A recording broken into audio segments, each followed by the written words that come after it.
명령하신 바를 왕이 지키지 아니하였으므로 여호와께서 그의 마음에 맞는 사람을 구하여 여호와께서 그를 그의 백성의 지도자로 삼으셨다라고 선언을 합니다.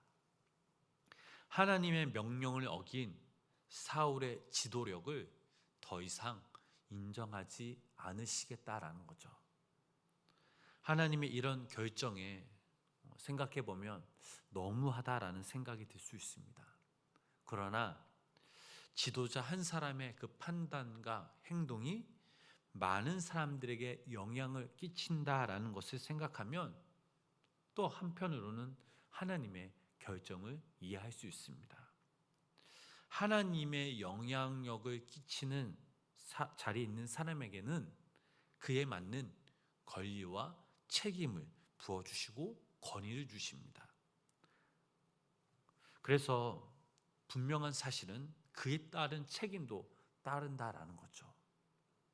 사울은 블레셋이 쳐들어온 그 상황에서 망설였습니다. 블레셋을 물리치려고 군사를 동원하기는 했지만 이스라엘보다 많은 적군 앞에서 이러지도 못하고 저러지도 못하는 그런 진퇴양난에 빠졌습니다. 자, 이런 상황을 보다 못한 사울의 아들 요나단이 자기의 무기 든 자와 함께 적진으로 들어가죠. 요나단은 아버지에게도 보고하지 않고 단독으로 이런 행동을 하였습니다. 왜 요나단이 이런 행동을 하였을까요? 아버지에게 알면 말릴까봐 그러지 않았을까요? 이 당시 사울은 기브와 변두리 미그론에 있는 그 석류나무 아래에 600명의 군사들과 함께 머물러 있었습니다. 13장 5절 말씀을 보면 브레셋에는 지금 탱크 같은 병가가 3만 대가 있었고 기마병도 6천 명 있었고 그리고 해변에 모래 같은 그런 병사들이 있었습니다. 많은 대군과 이스라엘의 600명이 대치하고 있었습니다. 그러니 사울의 입장에서 보면 겁을 먹을 만한 상황이죠. 그리고 14장 3절 말씀을 보면 아이야란 제사장이 에봇을 입고 사울과 함께 그 전쟁터에 나간다는 것을 알 수 있습니다. 에봇이란 제사장들이 하나님의 그 뜻을 물어볼 때 입는 옷입니다. 그러니까 제사장은 사울이 하나님의 뜻을 물으면 언제든지 준비를 하고 있는 것이죠. 그런데 사울은 하나님의 그 뜻을 물어볼 염두가 나지 못하고 있습니다. 상대방도 어느 정도 전력이 비슷해야 전쟁도 할 수 있다라는 사울에게는 하나님의 뜻을 물어보는 것조차 꺼려졌던 것이죠. 혹시라도 하나님이 불리한 전력에도 불구하고 블레셋을 공격하라고 말씀하시면 너무나 곤란한 상황이지 않습니까? 우리도 종종 이럴 때가 분명 있습니다. 어느 정도 예상되는 하나님의 그 뜻이 내 생각이나 계획과는 다르다고 느낄 때, 또 다를 것 같을 때 우리는 하나님의 뜻을 물어보기를 망설여집니다. 하나님의 뜻을 물어보면 왠지 내가 손해 봐야 될 것 같고 희생해야 할 것 같으니까 그냥 못 들은 척하고 내 생각대로 밀고 나가는 경우가 분명 있었습니다. 알고 순종 안 하는 것보다 몰라서 순종 안 하는 것이 나을 것이란 계산으로 그렇게 하는 거죠. 아버지의 이런 마음을 알고 있었던 요나단은 아무에게도 알리지 않고 무기 잡은 그 자와 단둘이 적진으로 들어갑니다. 여러분들은 요나단의 행동에 대해 어떻게 생각하십니까? 겁없는 젊은이의 철없는 행동이라고 생각하시나요? 자, 6절 말씀을 보면 이런 행동을 한 요나단의 심정을 이해할 수 있습니다. 우리 6절 말씀 한번 함께 읽어보실까요? 본문 6절 말씀입니다. 요나단이 자기의 무기를 든 소년에게 이르되 우리가 이에 할례 받지 않은 자들에게도 건너가자. 여호와께서 우리를 위하여 일하실까 하노라. 여호와의 구원은 사람이 많고 적음에 달리지 아니하였느니라. 자, 이 말씀을 보면 요나단의 심정을, 그 마음을 이해할 수 있습니다. 자, 이 말은 요나단이 블레셋의 위협을 하나님에 대한 도전으로 생각했다라는 거죠. 사무엘상 17장 26절 말씀에서도 다윗도 골리앗이 이스라엘을 모욕할 때 하나님의 군대를 모욕하는 이 할례 없는 사람이다라고 말했습니다. 결국 요나단이나 다윗은 거룩한 분노 때문에 이런 행동을 했던 거죠. 그리고 6절 후반부의 말씀 보면 요나단이 자기의 무기 잡은 자에게 여호와께서 우리를 위하여 일하실까 하노라. 여호와의 구원은 사람이 많고 적음에 달리지 아니하였다라고 말합니다. 자, 요나단의 이 말 속에는 믿음이 담겨 있습니다. 자, 믿음이란 하나님의 그 성품과 그분이 행하신 일과 그분의 약속을 믿는 것이죠. 그런데 요나단의 말 속에는 이스라엘을 위하시는 하나님, 구원을 베푸시는 하나님, 사람이 많고 적음에 관계없이 역사하시는 그 하나님에 대한 분명한 믿음이 담겨져 있습니다. 자, 이 점이 사울과 요나단의 차이점이죠. 사울은 믿음이 없어서 블레셋 군대 앞에서 두려워 떨고 있었습니다. 그러나 요나단은 이런 상황 속에서 믿음으로 행동을 하죠. 자, 요나단의 이런 믿음이 그의 무기 든 자들 감동시켰습니다. 그래서 요나단의 무기 든 자는 당신의 마음이 있는 대로 다 행하여 앞서가소서. 내가 당신과 마음을 같이하여 따르겠나이다 라고 대답을 합니다. 단 둘이 적진에 뛰어들면 죽을 수도 있는데 이런 고백을 하는 것이죠. 이것을 보면서 믿음은 전염성이 있다라는 것을 발견합니다. 한 사람이 어떤 믿음을 갖고 있으면 그 사람의 믿음이 주위 사람들에게도 흘러가죠. 자, 이것을 영의 흐름의 법칙이라고 합니다.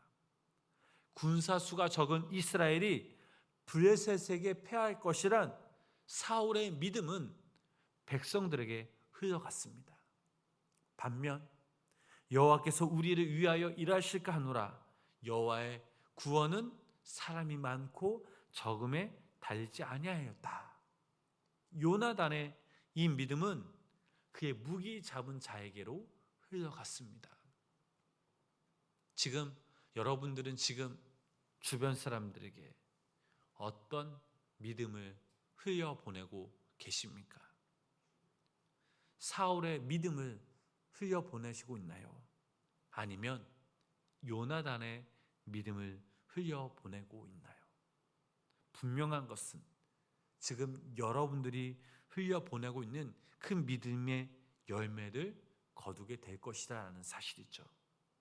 예수님도 마태복음 그 말씀에서 너희 믿음대로 되라라고 말씀하셨습니다. 하나님께서 이번 전쟁에 이스라엘을 위해 일하실 것을 믿는 믿음으로 적진으로 뛰어들어간 요나단은 하나님께 사인을 구하죠.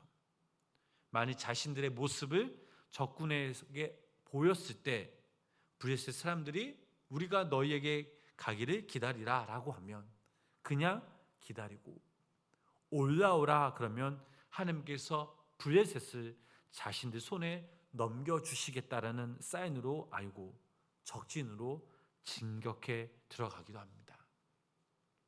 그렇게 마음을 정하고 자신들의 모습을 저들에게 보이자 브레셋 군인들이 우리에게 올라오라고 명령하죠. 자, 브레셋 군인들은 요나단과 그의 무기 잡은 자를 유인하기 위해 올라오라고 했지만 요나단은 그들의 말 속에서 하나님의 응답을 들었습니다. 그래서 요나단은 나를 따라 올라오라라는 여호와께서 그들을 그 이스라엘 손에 넘기셨다라고 말하면서 망설이지 않고 적진으로 뛰어갑니다.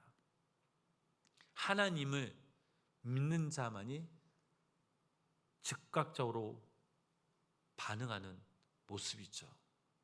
하나님께서 이스라엘을 위해 또 이스라엘의 구원을 위해 일하실 것을 믿는 요나단과 그의 무기 잡은 자에게 브레셋 군대는 숫자에 많고 적음이 중요한 것이 아니었습니다.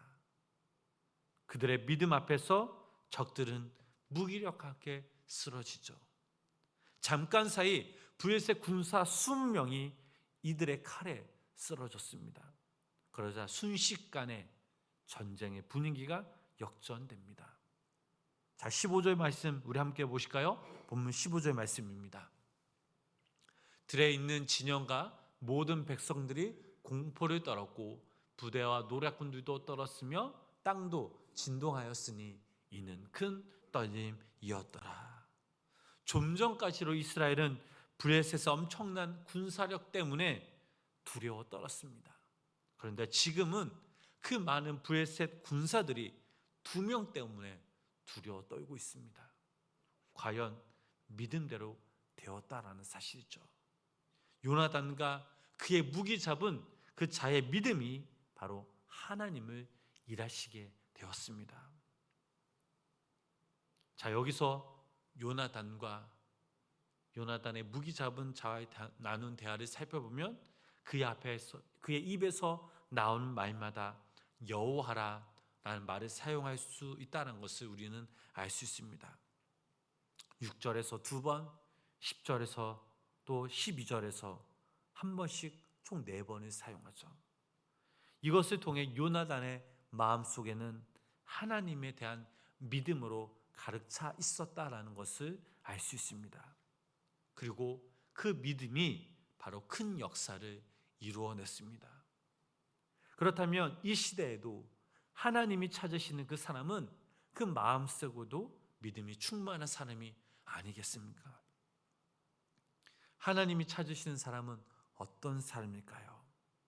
돈 있는 사람, 사회적 위치가 높은 사람, 유명한 사람을 찾으시는 것이 아니라 믿음 있는 그 간절한 한 사람을 찾으십니다. 왜냐하면 하나님은 믿음 있는 사람하고만 일하시기 때문이죠. 그런데 우리는 하나님이 찾으시는 믿음 있는 사람이 되기보다는 돈 많고 유명하고 높은 사람이 되려고만 합니다. 왜 그럴까요? 그것은 바로 하나님을 몰라도 너무 몰라서 그러는 것이죠. 사랑하는 우리 성도 여러분, 하나님은 오늘도 요나단과 그 병사와 같은 믿음 있는 한 사람을 찾고 계십니다. 오직 하나님에 대한 믿음만이 우리의 인생의 브레셋을 이길 수 있습니다. 바라기는 오늘 하루 우리가 이 땅에서 살아갈 때에 우리 성도님들이 하나님이 찾으시는 믿음의 사람들이 되셔서 우리를 삼키려 하는 그 수많은 브레셋과 같은 그런 문제와 고난 속에서도 늘 승리하며 살아가시는 귀한 믿음의 성도님들 삶이 되시길 주님의 이름으로 축복합니다. 하나님을 간절히 찾으시면 하나님이 일하십니다.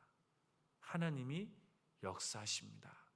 그리고 하나님이 구원하여 주십니다. 오늘 하루 하나님 안에 거하며 우리가 그 거함 가운데 믿음으로 승리하며 또 하나님을 높이며 하나님을 예배하시는 성도님들 되시길 주님의 이름으로 축복합니다. 기도하겠습니다. 하나님, 오늘도 우리가 이 땅에서 살아갈 때에 요나단과 그의 병사와 같은 하나님을 찾는, 또 하나님께 믿음으로 나아가는 한 사람이 되길 원합니다. 다른 누군가가 아니라 바로 내가 나의 삶의 자리에서 하나님의 말씀을 붙들고 하나님을 의지하며 하나님께 믿음으로 나아갈 때에 하나님 우리와 함께하여 주시고, 우리를 통해 일하여 주시고, 우리를 구원하여 주시고, 우리를 하나님의 자녀로 삼아 주시옵소서. 그래야 우리가 우리의 인생에 어떤 고난과 어떤 환경 속에서도 다른 것을 바라보며 다른 것을 의지하는 것이 아니라 나의 삶의 주관자 되시고 나의 인생의 주인 되신, 나의 삶 중의 왕 중의 왕이신 그 하나님을 높이며 하나님을 예배하며 하나님께 나아가는 귀한 믿음의 성도님이 삶이도록 성령님 함께하여 주시옵소서. 하나님, 오늘도 이 새벽 우리의 간절한 기도 제목을 가지고 주님 앞에 나아갑니다. 우리의 힘과 우리의 능력으로 우리가 해결할 수 없는 우리 삶의 문제들 하나님 다 아시지 않습니까? 오늘도 이 시간 우리가 함께 주 앞에 기도하며 나아갈 때에 하나님 우리의 마음을 붙잡아 주시고 위로하여 주시고, 하나님의 그때의 하나님의 방법으로 응답받는 노래한 은혜 역사가 우리 삶 가운데 임하게 하여 주시옵소서. 예수님의 이름으로 간절히 기도드렸습니다. 아멘.